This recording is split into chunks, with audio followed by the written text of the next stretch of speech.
Brexit tensions between the UK and France brewed for years before the 2016 referendum, epitomized by a French politician demanding Britain leave the EU. During Brexit trade talks, French President Emmanuel Macron proved a difficult customer as he threatened to veto a deal, risking a no-deal scenario.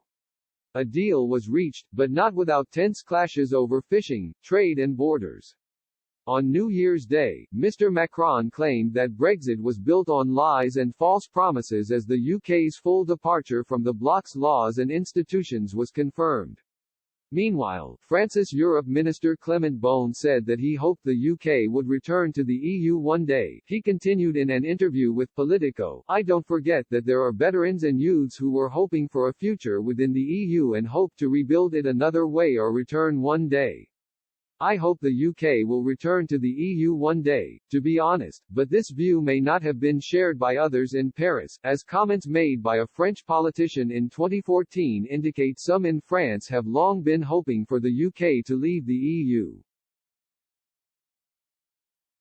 Former Prime Minister Michel Rocard wrote an article with the title, "A French Message to Britain, Get Out of Europe Before You Wreck It." At the time, when a referendum on membership seemed a distant prospect, he also blamed the UK for never allowing the slightest deepening of the European Union, as a result of which it had remained bogged down and badly run, an economic giant, a political dwarf.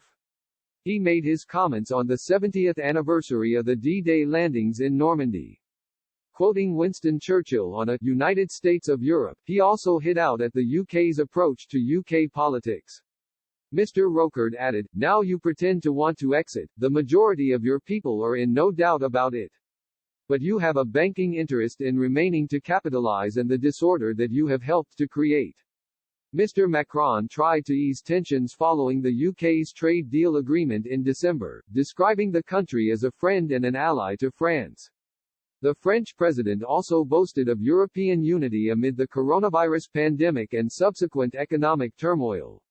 He added, "Our destiny is first and foremost in Europe.